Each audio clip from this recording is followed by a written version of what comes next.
Yeah, g'day. How you doing, all right? That's the story. I was watching a TV program the other night called The Ascent of Man. Wasn't a bad program either. It didn't tell you how to sell wool or anything really useful, but if you've got nothing better to do, it distracts the mind from the cares of the day. But it made me think, you know, and that's no mean achievement, I can tell you. What this ratbag's done, you see, is he's made a whole string of TV programs about man's progression through the centuries, and he's made no mention whatsoever, none at all, of New Zealanders. Now, I ask you, perhaps he doesn't get the Herald or the Dominion or the Star, but it's pretty obvious to me that anyone talking about the pinnacle of man's mental and physical endeavour is not complete without mention of Bruce Bayliss. Now, Bruce has lived up the road from us for as long as I can remember, and quite a bit longer than he can remember, and he's been ascending the whole time. Just after the war, he built a machine that fed ducks on little bits of concrete he'd lifted off the #1 highway. Now, the ducks didn't go for it 100%, but the machine itself was brilliant. In 1954, he constructed a bomb that covered an area the size of Russia, China and Europe, and most of the Azores, with little bits of paper with "You're dead" written on them. Of course, the army said they weren't interested. They reckoned it was messy. Last year, he invented a system of getting rid of surplus wrapping paper and hunks of polythene that came wrapped round things you buy. His method was, don't produce it. He's a very logical man, Bruce. If you don't make something, you're not stuck with the problem of getting rid of it after you've finished using it. But is he getting any publicity from this Japonski guy? No, me old Shinwar, he most certainly is not. And if you're out there, Bruce, get into it, mate, and I'll see you Labour weekend.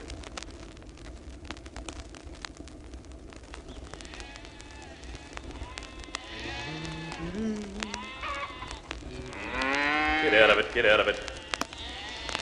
Get your tail out of the way. If you were acquainted with Susan, in the manner in which I'm acquainted with Susan, goodness me, oh goodness gracious, goodness me, what a female person. If you were cognizant of Susan, in the manner in which I am cognizant of Susan, oh. Sit down! Get down! Get out of there!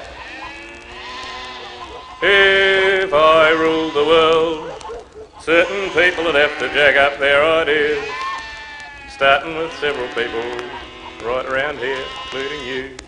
You nasty, great fat beast. Get your leg in there. I'll get your leg out of there. Get it in. You put your left foot in, put your left foot out. You stick it in the separator and swill it all about. The hills are alive with the sound of animals.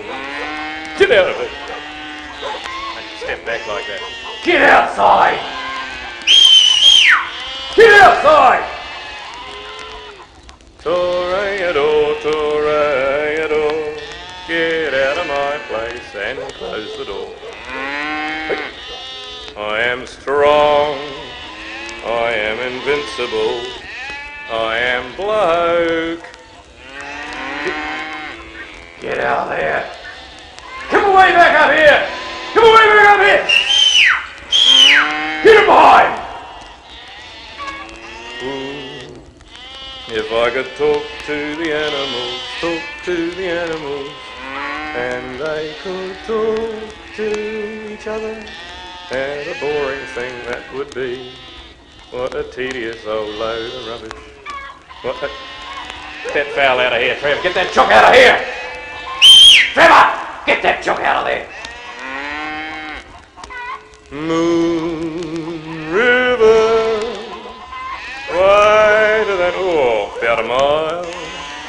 I'm crossing you in an old Fergie sometime next week.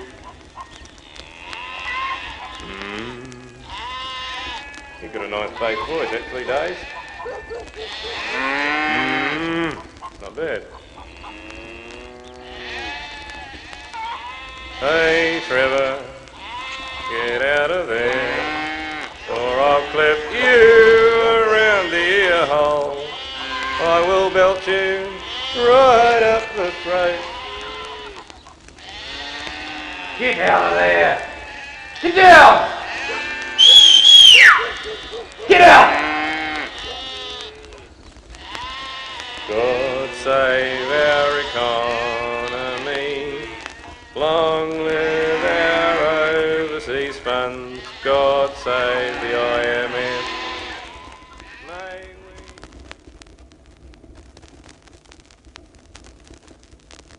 G'day. How you doing, all right? It's the story. I must say I was very disappointed not to be made Sportsman of the Year again this year. I thought I had it fairly well wrapped up, as a matter of fact, but when the announcement was made, someone leapt up out of a chair and flashed up onto the stage so fast I couldn't even see who it was. I've actually never seen anyone move so fast in my life. I thought to myself afterwards, if someone gets hold of this guy and trains him properly, he might turn out to be a pretty classy sort of runner. I'd pick him as a miler, actually, because he was looking fairly strong when he got to the stage, and I think he could have gone a lot further without getting the stitch. I don't know what it was about him. He just looked as if he might be a world beater if he was managed properly. All the same, it was a shame I didn't get it myself. Break the world record for the 100 metres last month at the Thai Happy Dairy and Fencing Festival. I actually covered the display. I actually covered the display. I actually covered the display. I actually covered the display. I actually covered the display. I actually covered the display.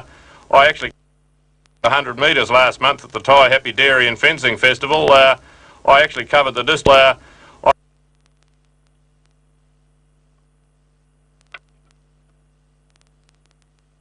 And Fencing Festival.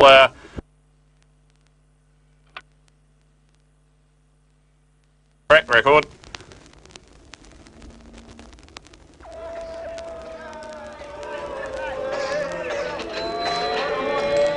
Righto, have some quiet, please. Have some quiet. Settle down. Settle down.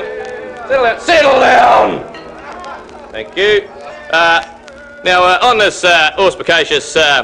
On the auspicious, on this bloody great big occasion, I'd just like to say just one or two words. Unfortunately, I'm not allowed to, so I'll say some other ones. Congratulations, Trev, to you. Trev's 21 today, of course, and I think I probably go carry all of your wishes and agreeing 100% to go along with me on that particular one. Now, Trev's been around for a while. I've known him for a fair while. I can remember him when he was just a sandy-haired little cretin running about the place, stuffing his pudgy little fingers into the wall sockets, and it stood out like a moment of fun at a Frank Ifield concert that he wasn't a normal child. He wasn't a normal child by any manner of means, and I think I probably speak for us all on that particular one. Now, Trev, it wasn't always easy, was it, son? And now Trev knows this, and Trev's father knows this, Trev's brothers know this, and of course Trev's mother knows this, as a matter of fact, to her cost. Suffice it to say, though, that he did distinguish himself at an early age, although he got into some trouble at the bike sheds at the school, matter of fact, with Nolene Bayliss. And I can remember it. Oh, I can't tell that story. Can't tell that story. However, upon leaving school, Trev did do very well. Became a traveller in manure, and he was also actually a traveller in deodorants, which I think might have been part of his success. And to be perfectly Francis with you, he distinguished himself again. Would somebody please take Mrs. Bayliss out of the wool press? Thanks. He distinguished himself there. I can remember a time with Shirlene Bayliss, matter of fact, in the back of the ute, and I found them down. I can't tell that story. I better not tell that story at the present point in time. I think that story is probably out of all contention. He was, of course, a source of enormous pride to his enormous, to his mother, of course, and to a lesser degree, of course, to myself. And I think I probably.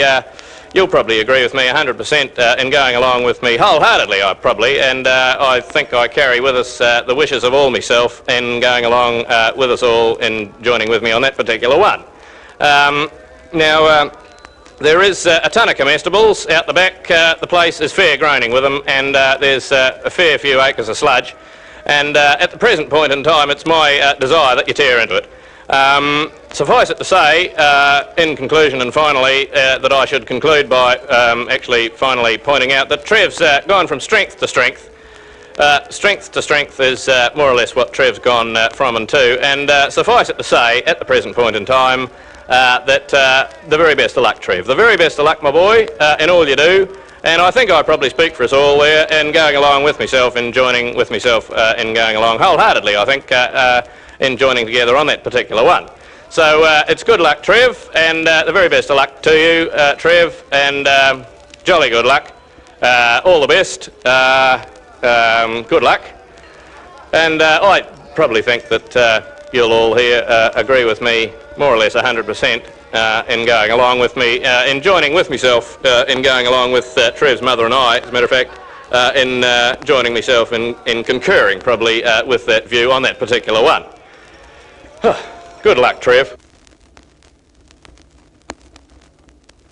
Now, there's been a lot of talk recently about farmers moaning about the condition of the farming industry. Everywhere I go, I hear it. Everywhere I look, there it is. Talk about the farmers moaning.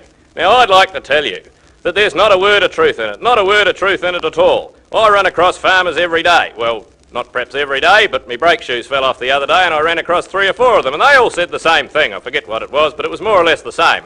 Now, most farmers, and certainly most of them up our way, are quite happy. They're poor and some of them haven't eaten for years, but they're quite happy. The other day I was up at a mate's place helping him drop a new motor into his Lamborghini and the prices have dropped so much that he's got to shut down the heating system on one of his swimming pools for the whole of the winter. No heating, he reckons he just can't afford it. And he's been trying to economise in other areas. This was the last thing he wanted to do. He's sold at least 25% of his racehorses. 25%, that's a terrible thing to have to do. If he only had one, he'd have to sell the front leg and part of the brisket. And I'm sure you'll agree it was a good thing he had 36 of them and he could do it without having to hurt any of them. He's had to double the rents on his houses and blocks of flats in the town to keep the farm going. Now, he doesn't like doing these things, and I know he doesn't like it because he didn't smile at me the whole time he was telling me. And is he complaining? Is he moaning and jumping up and down about the woeful condition of the farming industry? Well, yes, of course he is, but I'm sure you'll agree he's got good reason to. So next time you see somewhere that the farmers are moaning, just you take it all with a grain of salt. And that's another thing, if the price of salt doesn't come down soon, we'll all be sprinkling magnesium carbonate on our brekkie. I suppose the price of petrol will be going up again soon. It's a bit of a problem having the oil production world run by a pack of ratbags like the Arabs. Actually, I know something about this and they're really quite bright. It's just a shame that no one else thought of the idea before them. They don't actually produce oil over there at all. Have you ever seen the place? It's built like a big long sandhill and it's pretty clear to the average observer that there's nothing underneath it. One of the oil sheiks is a bloke who used to live up the road from us. Matter of fact, Sheik Trevor. He's a funny bloke, His Imperial Highness, and what he did is really quite simple. He poured all his sheep retention money, and he had quite a lot of it because he was retenting himself into the ground at the time. He put the whole lot aside and bought petrol with it at the old price, of course, from his brother who ran a gas station just outside Taihape. Then he took the petrol and biffed it on a ship to Libya. A few other people had the same idea, and pretty soon they'd collared all the oil in the world, and they had it sitting in separators out in the desert, which is the only place they could get cheap land. Then after they got a bit organised and they got some shipping jacked up, they started selling it back to the rest of the world and they made the price up as they went along. Maybe actually if the government had a bit of a chat with Sheik Trevor, he might let some fall off the back of a tanker for his mates. I see the oil companies think they might be hot on the trail of a big pot of oil off the coast somewhere. This would be of great benefit, of course, to New Zealanders. We'd no longer depend on the whims of the Middle East. I think I know what they're up to, though, these companies, and we're doing the same up our way, so it won't only be the big oil companies who take off when the drill strikes the black moisture. The idea is to go along with Sheik Trevor and his mates, only without the problem of transportation. Just after the war, the oil companies started putting oil into the ground on the off chance that the price might go up. They'd get a couple of million gallons, wrap it up in a big plastic bag and drop it in the sea off the coast somewhere where a whole lot of skin divers and fishermen weren't likely to run across it. And now the price has gone up, of course. They put up a few big rigs out there and pretend to find it. They know where it is all the time, of course, but they can't just go straight out and dig it up, or people would ask questions. When it was dropped out there, as a matter of fact, a mate of mine was working for the Harbour Board, and he's about the only bloke who knows exactly where it is now. So when they've got their rigs photographed, and they've all been on TV a few times, and they think the public's fallen for it, they'll send for this mate of ours, and he'll go out and point to the bit of water where he turfed it in. He owes me a few favours, this particular bloke, and with any luck I should know about it a day or so in advance. So if anyone wants a share in the big strike, drop us a line and I'll see if we can fit you on the boat.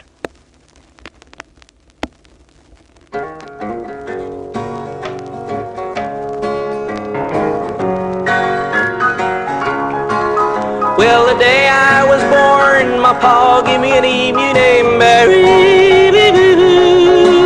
He said, listen now, son, you grow up, now don't you tarry.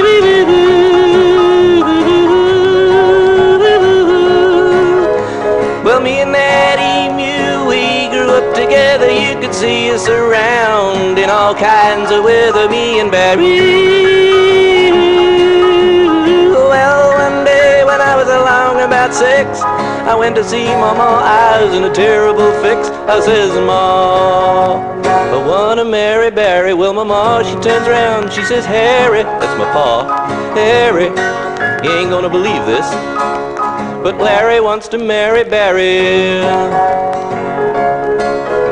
Well, the first time I took Barry down to the school there, everybody points and says, who is that fool there? And the little kids were running away. And the teacher comes out and he says, don't be wary, it's not scary, it's just the fairy with the big canary.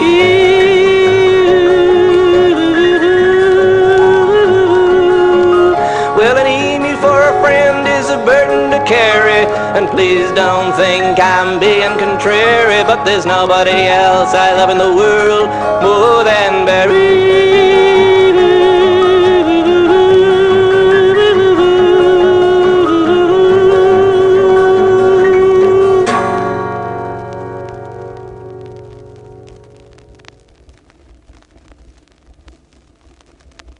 Yeah, g'day, how you doing? Alright, that's the story. Now that the sun's started shining on a fairly regular basis, it's a good time to give a bit of thought to solar energy. We could do with a few other ways of generating the required number of ergs, and with this solar method you can make large numbers of ergs and you don't have the trouble of water levels in lakes. I'm not actually 100% sure of how these things work, but it's something like this. You take a huge piece of stainless steel or reinforced tinfoil or some other shiny stuff and you bend it round until it looks like a big ploughing disc, and then all you need is the sun. And when you've located the sun, you stick this big thing under it. If you lie the big thing on its back, the sun should get into it at some stage of the day, as it usually lurks about straight up in the air around lunchtime. Anyway, when you've got the sun beaming down into the bowl, you run a couple of wires off it and jam them into the things you want to work with. Like if it's milking time, you go and stick a handful of wires from the sun bowl into the back of the separator. Or if your old Sheila wants to knock off a bit of sewing, you set the sewing machine up in the paddock somewhere near it and run the cord over to the solar device and jab the plug into the side of it. You have to be a wee bit careful, of course. If the sun suddenly comes out from behind a cloud, you might find the machine tends to surge, and you have to stand back until another cloud comes over and blocks out some of the erg potential. But if you are worried about power and you've got a decent sized bit of something shiny hanging about the place, build yourself a solar energy bowl and be the envy of the district. Have you ever thought about Hamlet? I wouldn't bother if I were you. I don't know what all the fuss is about. It's a load of rubbish. I think the guy who wrote it actually is dead now, but if he wasn't, I think he'd be in big trouble for plot stealing. Exactly the same thing happened up our way a few years back when Norm Davison knocked his brother Herb off and married Herb's old Sheila, big Brunhilde by the name of Trudy.